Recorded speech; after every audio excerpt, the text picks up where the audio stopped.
네, 안녕하십니까. 비밀 무기 채널입니다. 최근 정권이 교체된 폴란드의 정치 상황이 생각보다 혼란스러운 것으로 보이며 이런 분위기가 한국과의 사상 최대 규모 방산 계약에 큰 걸림돌이 되고 있습니다. 여기에 폴란드 국방부 차관이 공개석상에 나서서 한국산 경공격기 FA-50에 대한 문제점을 조목조목 언급하고 한국과의 계약이 완전히 잘못되었다며 이를 주도한 폴란드의 이전 정부에 대한 책임을 묻는 동시에 폴란드의 부총리이자 국방부 장관을 맡고 있는 카미시 역시 한국이 제시한 방산 수출 관련 대출 조건이 너무 부실하고 실행 불가능한 조건이라며 한국과의 재협상 또는 계약 파기를 해야 한다고 전방위적으로 언급하고 있습니다. 폴란드 정부 핵심 인사 2명이 한국산 방산에 대한 문제점을 공개적으로 언급하는 가운데 폴란드 언론들도 이에 동조하면서 한국산 무기에 대해 비판하는 보도를 지속적으로 내보내고 있습니다. 우리 입장으로서는 우크라이나 및 러시아와 국경을 맞대고 있는 폴란드가 위험한 순간에 세계 최고 수준의 품질을 지닌 방산 장비를 누구보다 빠르게 공급해줬는데도 불구하고 폴란드 측에선 은혜를 모르고 있니처럼 먹튀하려는 시도로 보이는데요. 여기에 폴란드 정부에서도 공식적으로 기존에 한국 수출입 은행으로부터 빌린 12조 원으로는 부족하다며 추가로 20조 원을 더 빌려달라는 제안을 하고 있습니다. 폴란드는 한국에게 20조 원을 더 받아낸 뒤 이 돈으로 한국산 방산무기 대금을 납부하겠다는 입장이지만 만약 한국이 이를 거부할 경우 이미 폴란드의 새 정부 중심으로 한국과의 계약에 불만이 가득하기 때문에 한국과의 방산 수출 계약 자체를 무효화시킬 수도 있다는 우려가 나오고 있습니다. 특히 폴란드 측에서 한국의 해외 수주를 위한 수출 금융 지원 한도가 연간 100억 달러 우리 돈 13조 원인 것을 파악하고서 이런 제안을 던졌다는 게 상당히 용의주도하다는 평가가 나오고 있는데요. 그런데 상황만 보면 폴란드가 한국의 방산도 가져가고 돈도 안 갚으려는 것으로 보이지만 인도네시아에게 크게 대인 경험이 있는 한국이 폴란드와의 계약에 수많은 안전장치를 해두어 만에 하나 한국과 폴란드 사이의 계약이 엎어지는 경우 한국이 손해를 보는 것보단 폴란드의 국가 존립 자체가 위태로울 수 있다는 평가가 나오고 있는 상황을 자세히 알아보겠습니다. 한국과 계약을 주도했던 폴란드 이전 정권은 반이유적인 성향의 정부로 유럽연합과 사이가 안 좋았으며 유럽연합을 주도하는 독일과 프랑스와의 관계도 껄끄러웠습니다.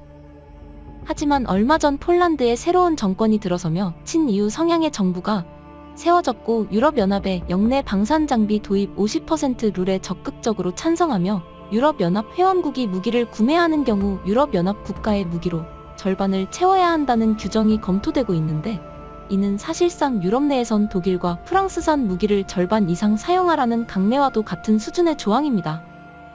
그런데 비싸고 성능과 유지 보수가 불편하면서도 납기까지 느린 유럽산 무기를 사용하는 이 모든 면에서 훌륭한 한국산 방산으로 풀세트를 맞춘 폴란드 이전 정부의 결정에 새롭게 들어선 폴란드 정권은 한국과의 방산 계약을 전면 취소하거나 축소하고 독일, 프랑스산 무기로 대체하여 유럽과의 관계 개선에 나서려는 것으로 보입니다. 폴란드가 1차적으로 꼬투리를 잡는 대표적인 표적은 한국의 경공격기 FA-50이 중심이 된 것으로 보였지만 최근에는 K 흑표와 K9 자주포에 대한 방향으로 비판이 확산되고 있습니다.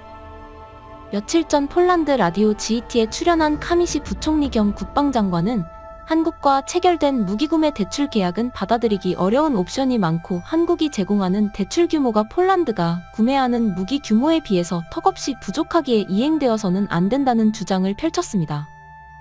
즉, 이 한마디로 한국이 지금보다 더 많은 돈을 빌려달라는 언급이며 이런 혜택이 제공되지 않을 시 계약의 진행 여부는 불투명할 수도 있다고 폴란드 부총리 겸 국방장관을 맡고 있는 고위 당국자가 직접 밝힌 것인데요. 반면 한국은 우리가 할 수 있는 일을 다 했고 폴란드가 직접 요청해서 진행된 대출 규모의 대통령과 총리가 사인까지 해놓고서 이렇게 뒤통수를 치는 건 국가 간의 신뢰를 무너뜨리는 일이라는 비판을 하고 있습니다. 일각에선 폴란드가 인도네시아보다 더하다는 비판도 나오는데요. 돈을 안 낸 인니는 단 하나의 시제기도 가져가지 못했지만 폴란드는 자기 자본 없이 한국에게 대출을 받아 이미 전차와 자주포 그리고 전투기까지 받은 상황이기 때문입니다. 그런데 폴란드 정부부터 언론까지 FA-50을 비판하는 상황에 한국산 FA-50 계약이 취소되면 폴란드 공군력에 어마어마한 손실이 발생하는 것은 물론 방공망이 완전히 뚫려버려 러시아의 위협에 직면한다는 지적이 나오고 있습니다. 폴란드는 동유럽 국가로 과거부터 소련제 전차와 전투기를 도입해 사용하던 국가이며 지금도 현재 30대 이상의 미크기를 운용하고 있을 정도지만 서방의 나토 표준형 무기로 전환하면서 도입한 F-16 전투기와 F-35 전투기를 효율적으로 운용하기 위해선 한국의 FA-50이 반드시 필요하다는 것입니다. 초음속 훈련기를 베이스로 개발된 FA-50은 F-16과 F-35를 개발한 록히드 마틴과 한국의 KAI가 공동 개발한 전투기이며 그 결과 조종사가 조종을 하는 콕핏이 90% 이상 유사할 정도로 유사성을 가지고 있는 기체입니다. 실제로 폴란드의 F-16 파일럿이 FA-50을 몰아본 뒤 놀랍도록 똑같다며 감탄한 사실도 있는데 한국과 계약을 체결한 폴란드의 지난 정부는 한국의 FA-50을 통해 폴란드가 도입한 F-16과 F-35의 파일럿을 양성하려는 계획이었으며 폴란드가 지금도 운용 중인 구소련 미크기의 콕핏과 비교해도 FA-50의 비행시간이 F-16과 F-35를 몰기 위해 압도적으로 훌륭한 비행 경험을 제공한다는 것입니다. 또한 지상에서 몇 가지 훈련만 해도 익숙해지는 장비와 다르게 조종사의 비행 경험과 시간으로 전투기의 성능을 끌어올릴 수 있기에 FA-50의 블록 업그레이드를 통해 F-16 수준의 공격 능력을 갖춘 FA-52 훈련과 실전 경험에 필수적이라고 판단했고 1시간당 운용 비용이 15% 20%에 불과해 모든 면에서 유리한 기체가 될 수 있다는 계산하에 도입된 기체라는 것입니다. 아시아의 다른 국가들도 미국산 전투기를 구매하기 이전에 록히드 마틴이 개발에 참여한 FA-50을 차례로 도입할 정도로 F-16 및 F-35와 유사성 및 실전성이 입증된 기체인데도 불구하고 폴란드가 막무가내로 한국의 FA-50의 성능이 부족하다고 계약을 취소해버린다면 결국 손해보는 쪽은 폴란드가 되어버린다는 것입니다. FA-50을 도입하기 이전에 폴란드는 F-16 및 F-35를 몰기에는 근본이 없는 이탈리아산 훈련기를 통해 훈련해왔고 파일럿들을 미국으로 파견 보내 훈련하는 등 번거롭고 불필요한 과정들을 거쳤습니다. 한국에 FA-50이 없다면 안 그래도 부족한 폴란드 전투기를 더욱 차출하여 비싼 비용을 들여 조종사를 양성해야 하는 것은 물론이고 유사시 실제로 운용 가능한 전투기가 부족하게 되어 실전성마저 떨어지게 된다는 것입니다. 여기에 폴란드가 우크라이나와 러시아와 맞대고 있는 국경에 비해 폴란드 공군력은 터무니없이 부족하여 유사시 제공권 장악에 불리하고 러시아의 침입의 자동문이 될 수 있다는 우려도 나오는 상황입니다.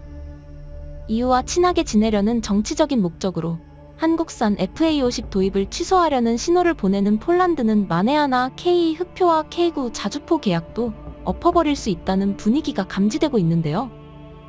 폴란드는 이미 한국의 전차와 자주포를 받았기에 인도네시아처럼 돈을 주지 않거나 아니면 현금이 없다는 걸 강조하며 폴란드의 특산품으로 절충교역을 시도할 수도 있다는 것입니다. 이미 폴란드 현지에선 자국의 방산기술을 한국에 비싸게 넘기자는 여론이 일어나고 있는데 한국이 폴란드의 방산기술을 받아들일 이유도 필요도 없는 상황입니다. 과거 소련이 붕괴하고 러시아가 생기면서 한국은 소련에게 빌려준 대금을 불곰 사업을 통해 군사기술과 장비로 받은 전례가 있지만 이는 미국과 군사기술을 나란히 하는 러시아였기에 가능한 일이지 폴란드처럼 자국을 지킬 제대로 된 전차나 자주포 없는 국가에게 어떤 방산기술을 받아가라는 건지 의문인 상황입니다. 여기에 폴란드가 절충교역을 시도하거나 대금 납부를 하지 않는 경우 한국이 선택할 수 있는 방안은 K2전차와 K9 자주포의 유지관리가 되지 않도록 부품 수급을 해주지 않으면서 동시에 현지의 전차와 자주포 공장에서 장비를 챙겨 철수하는 방법도 있습니다.